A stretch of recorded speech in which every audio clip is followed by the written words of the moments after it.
10 minutes delivery బంద్. Online food delivery సంస్థలకు చెందిన gig వర్కర్ల డెలివరీ ఏజెంట్ల పోరాటం ఫలించింది.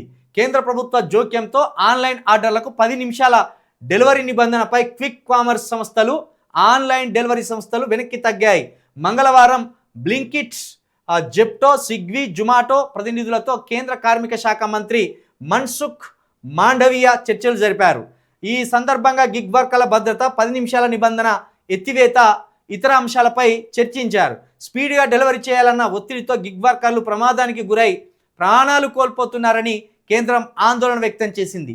అందువల్ల ఒత్తిడి పెంచే టైం బర్న్ 10 నిమిషాల నిబంధనను తొలగించాలని స్పష్టమైన ఆదేశం ఇచ్చింది. దీంతో అన్ని బ్రాండ్ కంపెనీలు తమ సంస్థ ప్రకటనలు, సోషల్ మీడియా పోస్టుల నుంచి 10 నిమిషాల రూల్ను తొలగించేందుకు అంగీకారం తెలిపాయి.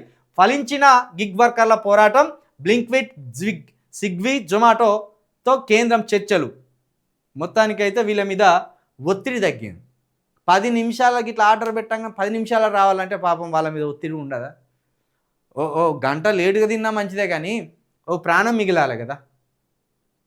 ఇప్పుడు కస్టమర్ పెట్టే ఒత్తిడితోటో లేకపోతే ఓనర్ పెట్టే ఒత్తిడితోటో ఈ స్విగ్గీ, ఈ జొమాటో, ఈ జెప్టో వాళ్ళు ఆ బైక్ వేసుకొని ర్యాష్ డ్రైవింగ్లో వచ్చి వాళ్ళు ప్రాణాలు కోల్పోవచ్చు, లేదా ఎదుటోడి ప్రాణం పోవచ్చు.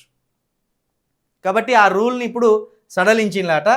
సరే, ఏం తిప్పల పెట్టకుర్రి, కొంత ఆలస్యమైనా 10 నిమిషాలది 20 నిమిషాలకు వచ్చినా, అర్ధ గంటకు వచ్చినా మంచిదే, కానీ మీరు తినొచ్చు, అవతలడు ప్రాణం ఉండొచ్చు.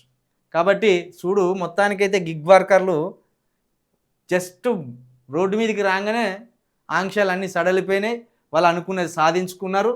ఇట్లుండాలి పోరాటం. ఇది పోరాటం కరెక్ట్ చేసింది వీళ్ళు. ఈ 10 నిమిషాల ఆలస్యం అనే దాన్ని తీసేసింది మొత్తానికి.